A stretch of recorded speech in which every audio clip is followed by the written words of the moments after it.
Morning mga kalapatids, welcome back sa ating channel. Ayun, medyo okay na yung boss natin mga kalapatids. At tayo magtutos ngayon. Medyo matagal tayo hindi nakapag-vlog dahil nga medyo nagkasakit tayo. Ito, balik ulit tayo sa vlog mga kalapatids. At ito nga tayo magtutos ulit ng pang norte. Kasi yung pang south natin naubos na. Alam ko last lap na nila ngayon sa south. So ayun, mag-itry na tayo sa sa norte. I-try natin itong mga Jansen natin mga kalapatids. So ito, teres na natin. Kanina pa ito nagpapahinga. Pwestos to mga kalapatids ng mga ibon natin. Let's go!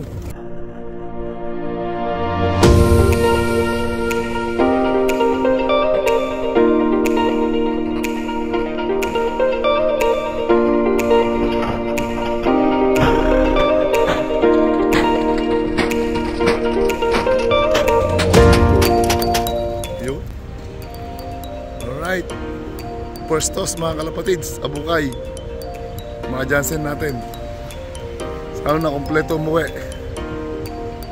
Wala sana mawala. 16 niya mga kalapatids. Puro off color. Kung nakikita nyo, mga puti, mga Jansen Alphonse yan. Yan, sana makauwi kayo. Pwestos, abukay.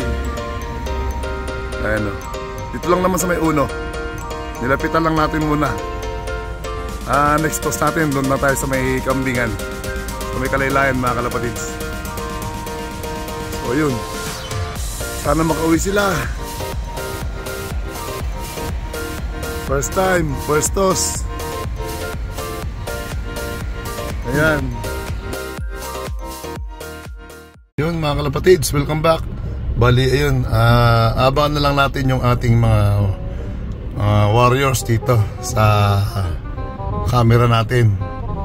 Ito at nag-ano tayo ngayon. Binuksan natin yung camera dun sa loft. Abangan natin kung makakauwi sila o hindi. Alright, sa ngayon wala pa. Nakita ko ilas na tingin ko kanina tumataas na sila eh. Kaya lang nagpa-norte sila. Dati alam kung nag-maneuver sila papuntang south, pauwi. So sana makauwi. Unang toss, unang training nila.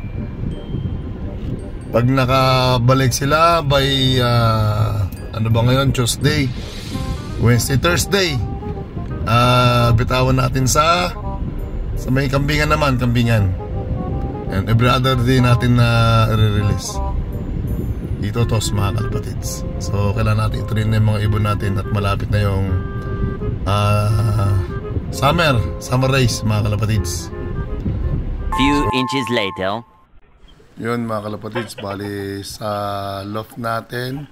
Yun, unang dropper natin, yung Jansen natin mga kalapatids.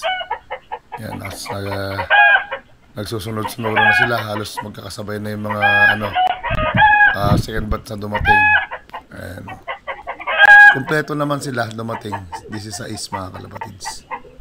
Yan, abukay sa may uno tayo nag-release sa may gasoline station.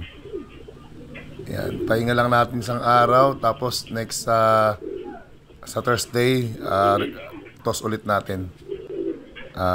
Sa may abukay, sa may kambingan naman, sa may kalaylayan mga kalapatids. Tapos pagkayari nung i-gradually natin itotos. Malapit lang, mabigla, para wala mawala sa ibon natin mga kalapatids. Ayun. At ayun, nagsisipasok na sila. Actually nung yung bago ko i-karga yan sa basket, nakain ko na yan. Ayan. Iniwanan ko na lang sila nung inumin nila. Water, tapos may probiotics mga kalapatids. Yun. At yun, at kompleto naman. All goods mga kalapatids.